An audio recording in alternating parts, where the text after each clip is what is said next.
Behind the ഫാക്ടറീസിൻ്റെ പുതിയൊരു വീഡിയോയിലേക്ക് നിങ്ങളേവർക്കും സ്വാഗതം. ലോകത്തിലെ തന്നെ വേഗതയേറിയ കാറുകളിൽ ഒന്നാണ് ലംബോർഗിനി. ലംബോർഗിനി എന്ന കാർ കമ്പനി രൂപപ്പെട്ടത് തന്നെ ഒരു പ്രതികാരത്തിൻ്റെ ഫലമായാണ്. ഇന്നത്തെ വീഡിയോയിൽ എങ്ങനെയാണ് ലോകത്തിലെ വേഗതയേറിയ കാർ നിർമ്മാതാക്കളായ ലംബോർഗിനി രൂപപ്പെട്ടതെന്നും എപ്രകാരമാണ് അവർ തങ്ങളുടെ ഫാക്ടറിയിൽ കാറുകൾ നിർമ്മിക്കുന്നതെന്നുമാണ്. വീഡിയോ ഇഷ്ടപ്പെടുകയാണെങ്കിൽ ലൈക്ക് ചെയ്യാനും ഷെയർ ചെയ്യാനും സബ്സ്ക്രൈബ് ചെയ്യാനും നിങ്ങൾ മറക്കരുത്. ആദ്യമായി നമുക്ക് ലംബോർഗിനിയുടെ ചരിത്രത്തിലേക്ക് കടക്കാം. കുട്ടിക്കാലം മുതൽ ദാരിദ്ര്യത്തിൽ ജീവിച്ച ഒരാൾ പ്രതികാരം ചെയ്യുന്നതിനായി വളരെയധികം ആഗ്രഹിക്കുന്നു. ആരോട്? തൻ്റെ കൂട്ടുകാരോടോ സമന്മാരോടോ പോലുമല്ല, ലോകത്തിലെ ഏറ്റവും വലിയ കാർ നിർമ്മാതാക്കളായ ഫെറാറിയോട്. എന്നിട്ട് അവർ നിർമ്മിക്കുന്ന കാറുകളേക്കാൾ മികച്ച കാറുകൾ നിർമ്മിക്കുന്നു. ഇതാണ് ചുരുക്കത്തിൽ ലംബോർഗിനിയുടെ കഥ. അടങ്ങാത്ത ആഗ്രഹവും അതിനുവേണ്ടിയുള്ള നിരന്തര പരിശ്രമവും ഉണ്ടെങ്കിൽ ലോകത്തിൽ നേടാനാവാത്തതായി ഒന്നുമില്ല എന്ന് ലോകത്തിന് കാണിച്ചു കൊടുത്ത പ്രതിഭാശാലി ഫെറൂസിയ ലംബോർഗിനിയുടെ കഥയാണിത്. 1916 ഏപ്രിൽ 28 ഇറ്റലിയിലെ യുനെസോ എന്ന ഗ്രാമത്തിൽ മുന്തിരിത്തോട്ടത്തിലെ തൊഴിലാളിയായ ഒരു കർഷകന്റെ മകനായി ഫെറൂസിയ പിറന്നു. അന്നത്തെ ആഹാരത്തിനായി വയലിൽ രാപ്പകലില്ലാതെ ജോലി ചെയ്യുന്ന ലംബോർഗിനി എന്ന ദരിദ്ര കർഷകന്റെ മകൻ. കുട്ടിക്കാലത്ത് വയലിൽ രാപ്പകൽ ഭേദമന്യേ പണിയെടുത്തിരുന്ന അച്ഛനെ സഹായിക്കാൻ കുഞ്ഞു ഫെറൂസിയയ്ക്ക് യാതൊരു മടിയുമില്ലായിരുന്നു. വയലിൽ വിവിധ ആവശ്യങ്ങൾക്കായി ട്രാക്ടറുകൾ കൊണ്ടുവരുമ്പോൾ അവ കേടായാൽ മെക്കാനിക് ട്രാക്ടർ റിപ്പയർ ചെയ്യുന്നത് കുഞ്ഞു ഫെറൂസിയ വളരെ ശ്രദ്ധയോടെ നിരീക്ഷിക്കുന്നത് അച്ഛൻ ശ്രദ്ധിച്ചിരുന്നു. ഒരിക്കൽ ഒരു ട്രാക്ടർ കേടായപ്പോൾ ഫെറൂസിയ അത് സ്വന്തമായി റിപ്പയർ ചെയ്തു. അത് ശ്രദ്ധിച്ച അച്ഛൻ ലംബോർഗിനി തൻ്റെ മകന് മെക്കാനിക്കിലുള്ള അഭിരുചി മനസ്സിലാക്കി. അവനെ അതിന് തന്നെ പഠിപ്പിക്കണമെന്ന് അച്ഛൻ തീരുമാനിക്കുകയാണ്. അങ്ങനെ രണ്ടാം ലോക മഹായുദ്ധകാലം വന്നു. ഫെറൂസിയ ലംബോർഗിനിയെ നിർബന്ധിത സൈനിക സേവനത്തിനായി തിരഞ്ഞെടുത്തു. ആ നാളുകളിൽ വളരെയധികം കഷ്ടതകൾ നിറഞ്ഞതാണെങ്കിലും അദ്ദേഹം തനിക്ക് കിട്ടിയിരുന്ന ഒഴിവു സമയങ്ങളിൽ സൈനിക വാഹനങ്ങളെക്കുറിച്ച് മനസ്സിലാക്കാൻ ശ്രദ്ധിച്ചിരുന്നു. സൈനിക സേവനത്തിന് ശേഷം തൻ്റെ നാട്ടിൽ തിരിച്ചെത്തിയ ഫെറൂസിയോ ലംബോർഗിനി വിവാഹിതനായി നാട്ടിൽ ട്രാക്ടർ മെക്കാനിക്കായി ജോലി ചെയ്തു. വളരെ കുറച്ചു കാലം കൊണ്ട് തന്നെ ഫെറൂസിയോ തൻ്റെ ജോലിയിലുള്ള മികവിനാൽ നാട്ടിൽ വളരെയധികം പ്രശസ്തി പിടിച്ചുപറ്റി. അദ്ദേഹം തൻ്റെ റിപ്പയറിംഗ് സ്ഥാപനം വിപുലീകരിച്ചു.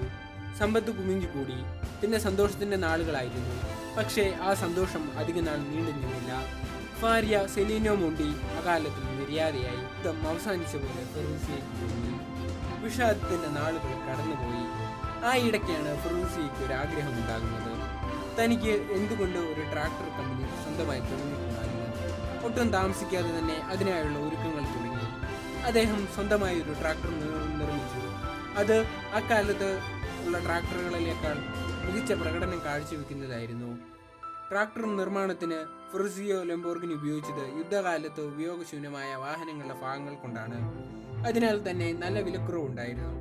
ആവശ്യക്കാർ ഏറിയതോടെ ലംബോർഗിനി ട്രാക്ടറുകൾക്ക് നല്ല ഡിമാൻഡായി. അങ്ങനെ താൻ സ്വരുക്കൂട്ടിയ പൈസ ഉപയോഗിച്ച് തൻ്റെ ചിരകാല അഭിലാഷമായ അക്കാലത്തെ ഏറ്റവും മികച്ച കാറായ ഫെറാറി സ്വന്തമാക്കലായിരുന്നു ആ അഭിലാഷം. അങ്ങനെ അദ്ദേഹം അത് സ്വന്തമാക്കുക തന്നെ ചെയ്തു. കാർ വാങ്ങിച്ച് കുറച്ചുനാൾ കഴിഞ്ഞപ്പോൾ ഫെറാറിയുടെ കാറിൽ അടിക്കടി ഉണ്ടാകുന്ന ക്ലച്ചിന്റെ തകരാർ പരിഹരിക്കാൻ പലവട്ടം ഡീലർഷിപ്പിൽ കാർ കയറ്റുന്നു. അവിടെയുള്ള ഡീലറിനോട് പലവട്ടം ഈ കാര്യം ഫെറൂസിയോ പറയുന്നുണ്ട്. എന്നാൽ അത് വിലക്കെടുക്കുന്നില്ലാതെ. ആ ഇടയ്ക്കാണ് ഫെറൂസിയോ സാക്ഷാൽ ഫെറാറി കമ്പനിയുടെ ഓണറായ എൻസോ ഫെറാറിയെ കാണാൻ അവസരം ലഭിച്ചത്. ഫെറൂസിയോ ഇപ്രകാരം പറഞ്ഞു: "സാർ, താങ്കളുടെ കാർ കമ്പനി ലോകത്തിലെ തന്നെ മികച്ച ഒന്നാണ്. നിങ്ങളുടെ കാറുകളിൽ ഇടയ്ക്കിടയ്ക്ക് ഉണ്ടാവുന്ന ക്ലച്ചിന്റെ കംപ്ലൈന്റ് പരിഹരിച്ചാൽ ലോകത്തിലെ മികച്ച കാർ കമ്പനി എന്ന ഖ്യാതി ഊട്ടിയുറപ്പിക്കാൻ കഴിയും." ഇത് കേട്ട് രോഷാകുലനായ ഫെറാറി ഫെറൂസിയോയോട് പറയുന്നു: "ഏതോ ഒരു കുഗ്രാമത്തിൽ ട്രാക്ടർ മെക്കാനിക്കായി നിങ്ങൾ ലോകത്തിലെ മികച്ച കാർ നിർമ്മാതാക്കളായ ഞങ്ങളെ ഉപദേശിക്കുന്നുവോ?" എന്നും പറഞ്ഞ് അദ്ദേഹത്തെ വളരെയധികം കളിയാക്കുന്നു. മേലാൽ ഇത് ആവർത്തിക്കരുത് എന്ന് പറഞ്ഞ് അദ്ദേഹത്തെ ഇറക്കി വിടുന്നു. വീട്ടിൽ തിരിച്ചെത്തിയ ഫെറൂസിയോ ഒരു തീരുമാനമെടുക്കുകയാണ്.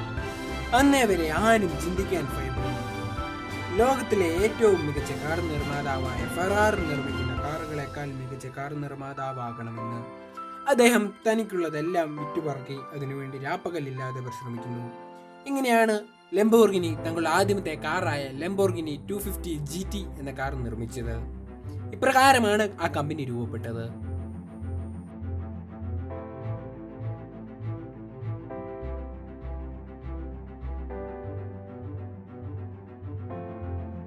നിങ്ങളേവരും ലംബോർഗിനി എപ്രകാരമാണ് തങ്ങളുടെ കാറുകൾ ഫാക്ടറിയിൽ മാനുഫാക്ചർ ചെയ്യുന്നതെന്ന് കാണാൻ ആകാംക്ഷയോടെ കാത്തിരിക്കുകയാവാം. അപ്പോൾ നമുക്ക് വീഡിയോയിലോട്ട് കിടക്കാം.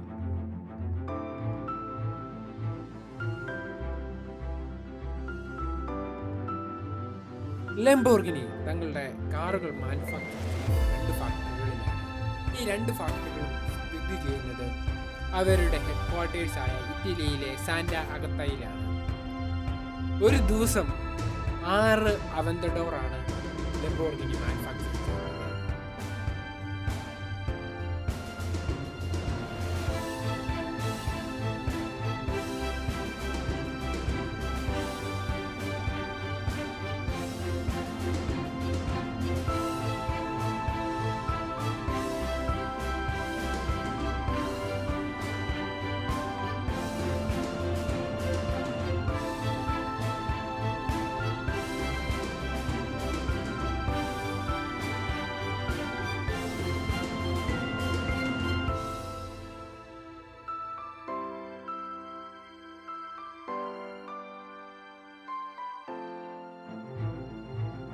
ലംബോർഗിനി കാർ നിർമ്മാണത്തിലെ ആദ്യത്തെ ഘട്ടം എന്നുള്ളത് കാറുകളുടെ ബോഡി നിർമ്മാണമാണ്. അൾട്രാ മോഡേൺ മെഷീൻസ് ആണ് ഇതിനായി ലംബോർഗിനി ഉപയോഗിക്കുന്നത്.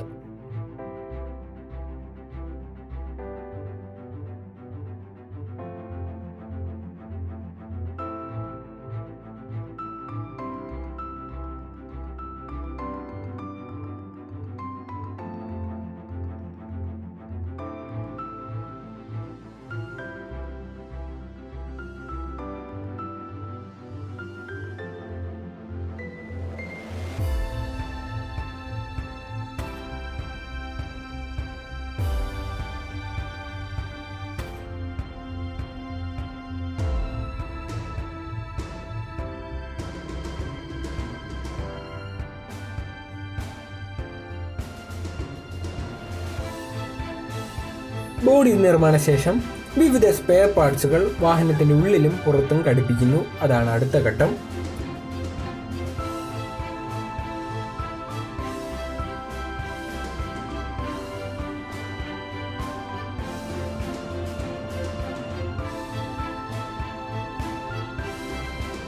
അതിനുശേഷം വാഹനങ്ങളിലെ മുമ്പിലെയും പിറകിലെയും ഗ്ലാസുകൾ വാഹനത്തിനോട് ചേർക്കുന്നു.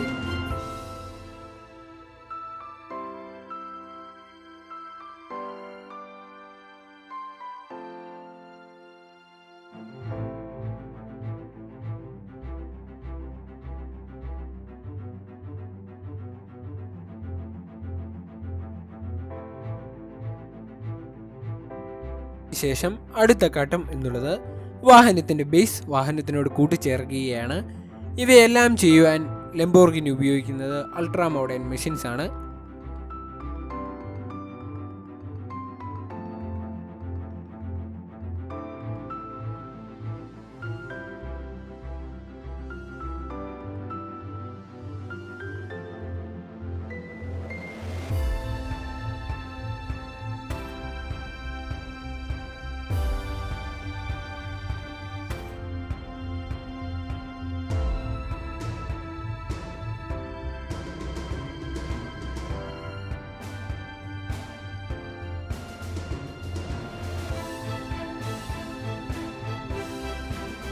അടുത്ത ഘട്ടം എന്നുള്ളത് വാഹനത്തിൻ്റെ എൻജിൻ ഡിസൈനിങ്ങും വാഹനത്തിൻ്റെ എൻജിൻ അസംബ്ലിയുമാണ്. വളരെ സൂക്ഷ്മതയോടെയും കൃത്യതയോടെയുമാണ് ലംബോർഗിനി തങ്ങളുടെ ഓരോ എൻജിനും ഡിസൈൻ ചെയ്യുന്നത്.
അതിനുശേഷം വാഹനത്തിൻ്റെ ടയർ വാഹനത്തിനോട് ഇൻസ്റ്റാൾ ചെയ്യുകയാണ്. വാഹനത്തിൽ ടയർ ഇൻസ്റ്റാൾ ചെയ്ത ശേഷം അടുത്തതായി വാഹനത്തിൻ്റെ ഇൻറ്റീരിയർ ഡിസൈൻ ചെയ്യുകയും വാഹനത്തിൻ്റെ ഉള്ളിലെ ഇലക്ട്രോണിക് ഘടകങ്ങൾ ചേർക്കുകയും ചെയ്യുന്നു.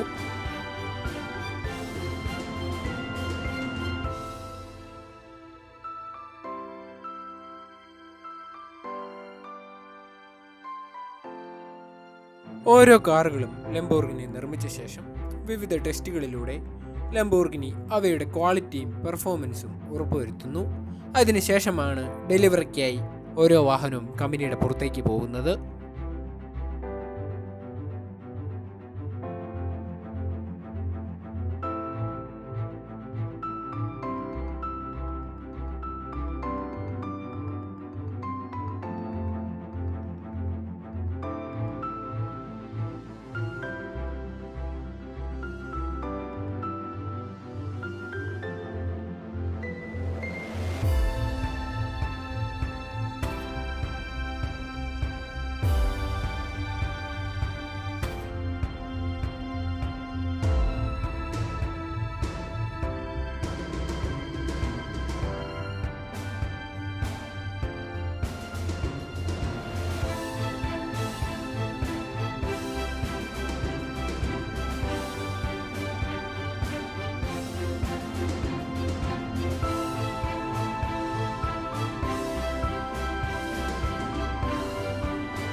ഇന്നത്തെ വീഡിയോ ഏവർക്കും ഉപകാരപ്രദമായി എന്ന് കരുതുകയാണ്.